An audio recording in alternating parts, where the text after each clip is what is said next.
Hello everyone, it is the Beeve making another video. I had a request on the last video to make a Nightblade build, so that's what I've done here. Now this is the first Magicka Nightblade that I've ever dealt with, I've ever played with, and I'm still kind of getting used to running a Nightblade at this point.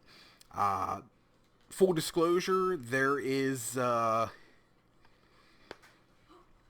sure there is other builds out there that are much better than this one. This is just something that I threw together that should be easy for people to be able to attain. And, well, not easy, but obtainable. And I didn't want to, this isn't like a trial gear setup or anything like that. This is two basic overland sets. I'm using Crafty Alfeek, and I am using Mother Sorrow. I do have a Maelstrom Lightning Staff, and I do have Zaun, which is out of Scale Caller Peak Vet. So those are going to be the two things that are the hardest for you to get your hands on. You can always use you can always use another Mother Sorrow staff instead of the Maelstrom staff, and use like Valkynscoria or Lumbris, and be able to get pretty decent DPS still as well.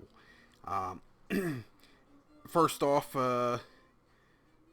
if you guys are liking these videos, please give me a like, and give me a subscribe, and let some other people know.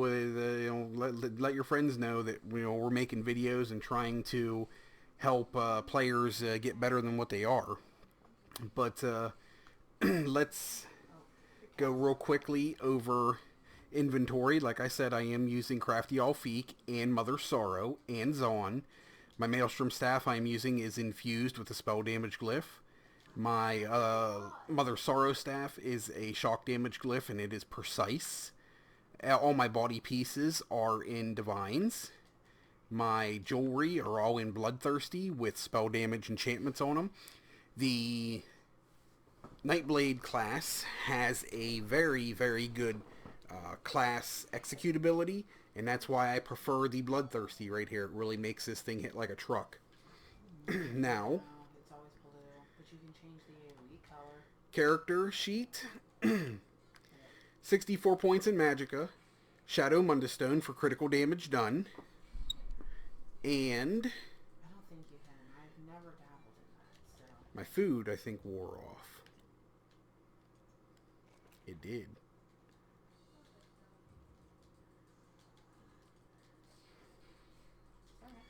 Alright, so on the Maelstrom bar, my front bar, 46,600 Magicka, 18,000 health, 10,000 stamina, 968 recovery on my health because of the disastrously bloody Mara that I'm using.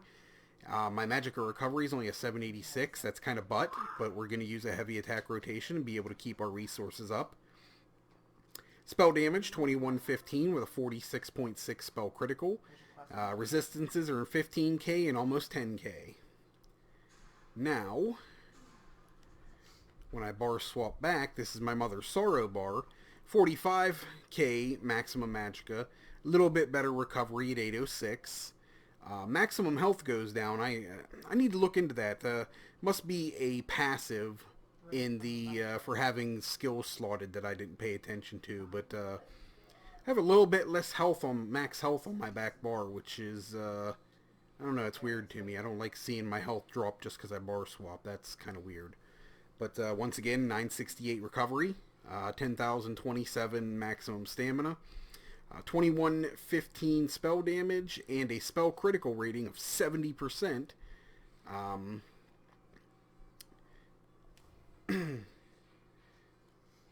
When we go into our champion points here, we have 56 Elfborn, 49 Elemental Expert, 31 Spell Erosion, 19 Staff Expert, 40 Master at Arms, 75 Thaumaturge, 72 Ironclad, 52 Spell Shield, 49 Hardy, 49 Elemental Defender, 48 Thick Skinned. Green Tree, we have 40 in Warlord, 75 in Arcanist, 75 in Tenacity, 8 in Shadow Ward, and 72 in Tumbling. We're going to use a heavy attack build, so I wanted this tenacity to be pretty high. So 14% is as high as it gets, in my opinion, where I'm not wasting points. I could put 100 points in each one of these, but I don't think 1% in each one of them makes that big of a difference, honestly. I really don't.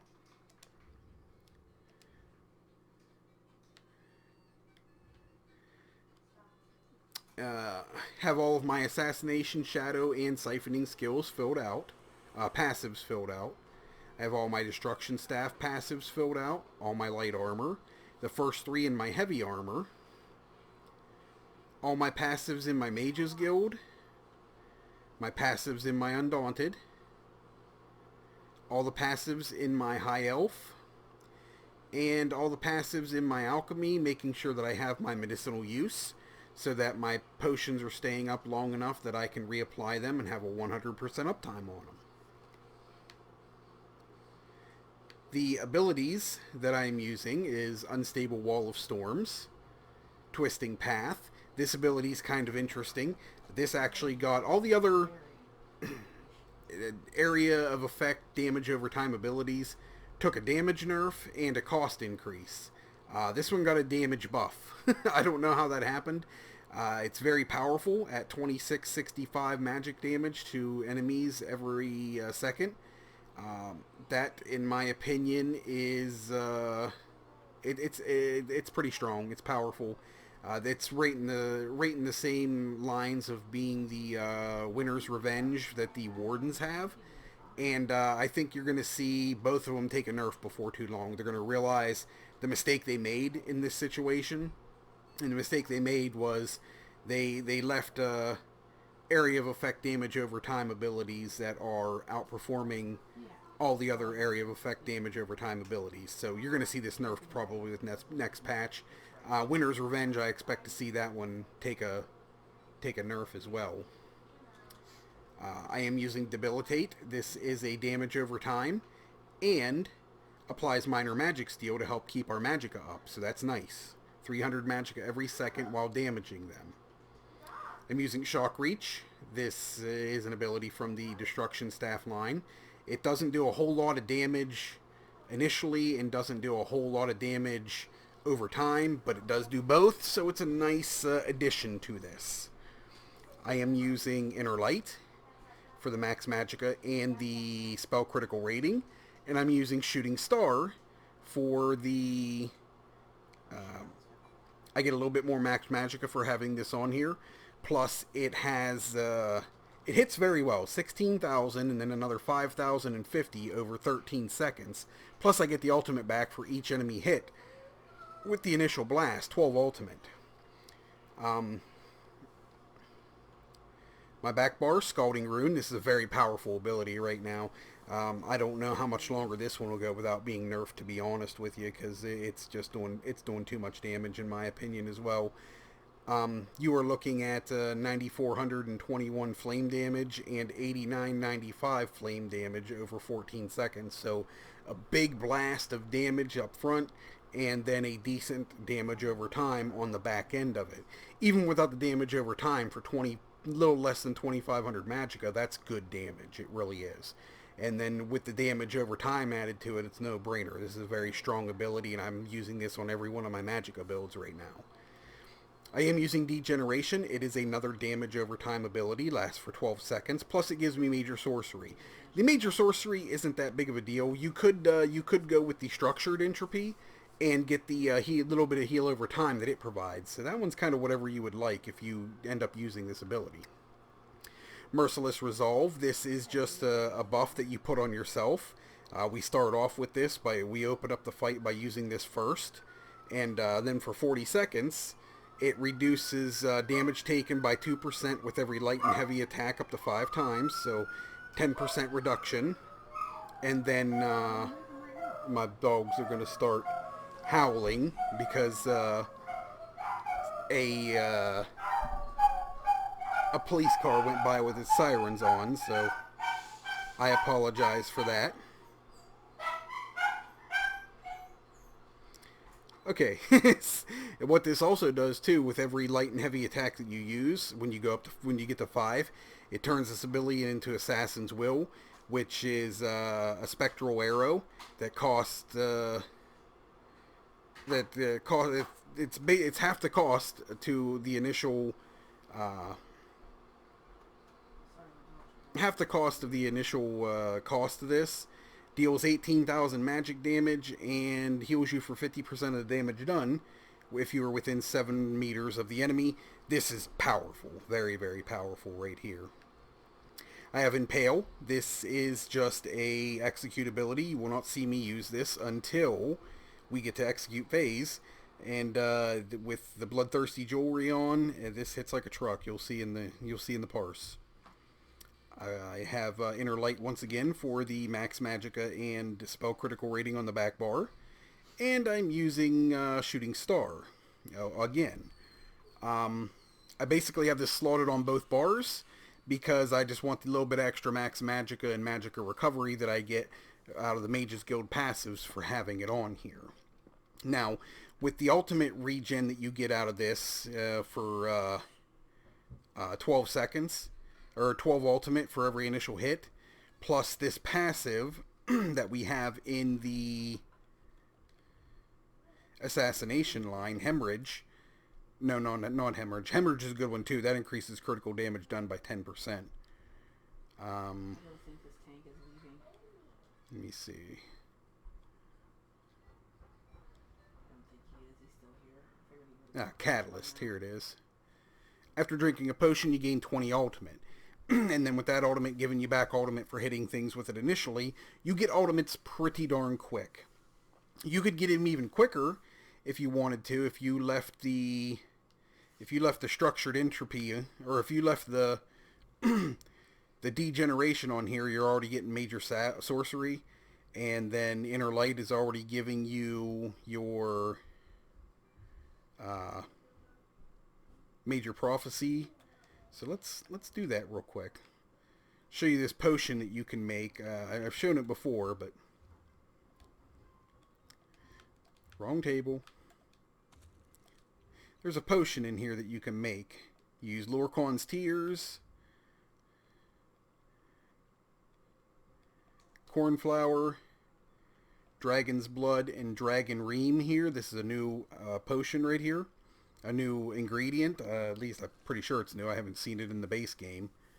And what this does right here is restores your magicka and gives you magicka recovery and grants you minor heroism, granting you ultimate every 1.5 seconds for 47 seconds. So let me make up a couple of these because I don't need the major sorcery at this point.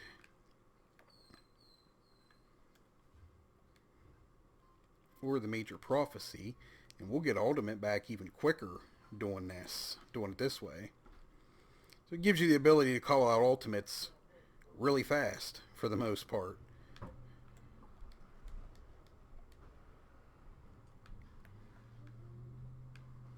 Okay, so this rotation is going to be, I'm going to start off by activating my Merciless Resolve, and then I'm going to Unstable Wall, Twisting Path, Debilitate, Shock Clench. I'm going to Bar Swap. I'm going to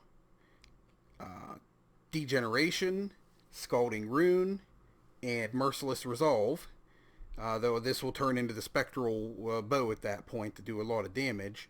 I'm going to use a fully charged heavy attack, and I am going to bar swap, and I'm going to light attack between each one of those abilities. So the rotation is a little bit long. I am going to start off as well as I'm going to call out my ultimate, and then I'm going to hit my potion to get my 20 ultimate back instantly. And you're going to see me be able to throw out 2 of those meteors during this parse. Which a meteor is, hold on. Let me get up to that 200 here.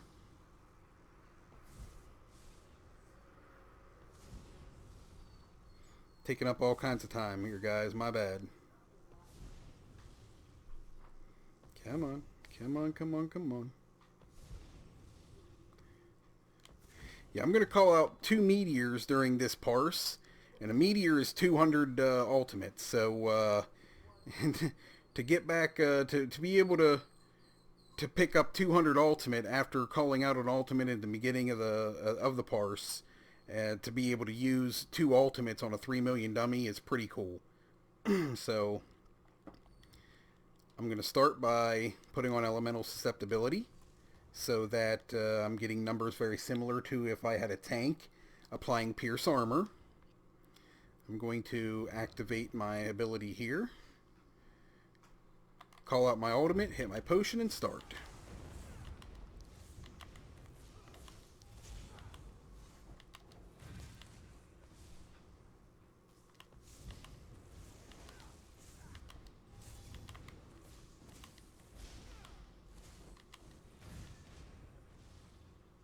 Do you want to try another random? Yep. Server got a little laggy right there for a second.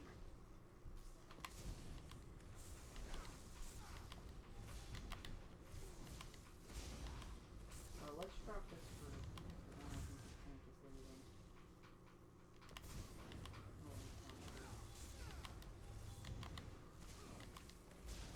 Oh, sorry. Drop for maker. Calling in that second ultimate.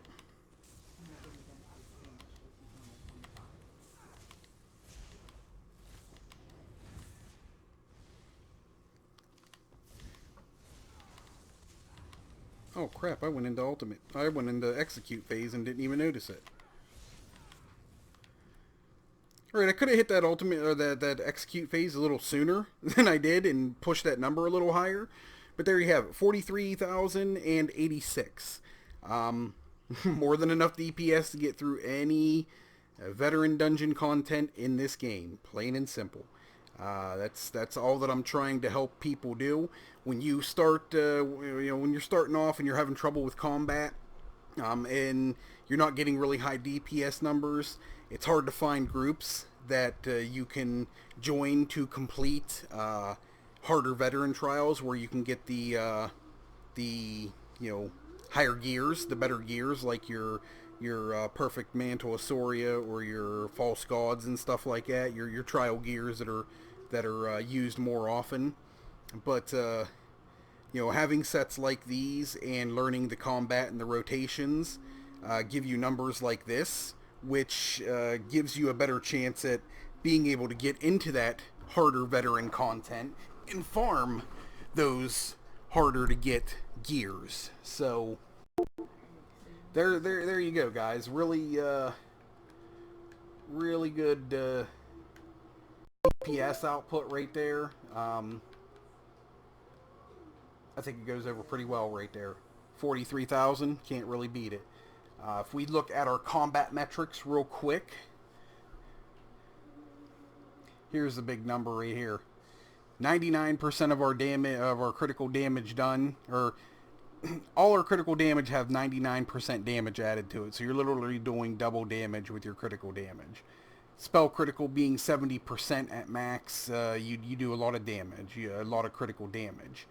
52% of my hits were critical, which is a little bit low of a number, unfortunately. That number could be a little bit higher, honestly. It's not in line with having a 70% crit rating. Our damage done crit rating, or damage done crit, is higher. It's about on par with it, but this number should be more closer to 70, like the 60 some range. And then this number should be in the high 70s. I've even seen it get into the low 80s before because of this Mother Sorrow just proccing or hitting crits so often. But light attack was our most damaging thing done, and I can't stress light attack weaving enough. right here, light attacks made up 7,834 DPS for me. Just light attacking did 7k, so that's huge. Here's this twisting path that just got a buff that I told you about. 5K, yeah, that's too powerful of a dot. That will get nerfed pretty soon. I mean, you can see everything else here. You know, good damage output from everything, and the the build itself all around I enjoy. It's kind of fun to play with. Like I said before, this isn't like top notch by any means. This isn't meta by any means. This is just what I found and what I like, and it's easy for people to get their hands on. If you guys like this video, please give it a like. If you haven't already, please subscribe and hit the bell to get notifications so that you can know when I do upload other things. I am working longer hours now, so it's harder for me to get this done, but I wanted to be able to do this because I had somebody ask for it yesterday from a video that I posted, and I was already working on this to begin with, so I'm happy to at least get this up for somebody. I hope they enjoy it as much as I enjoyed making it. But I think that is all I got for you guys. I'm not going to bore you with any more of the minor details, but thank you very much for tuning in. If you stuck it out, I appreciate it greatly, and you guys have a good day.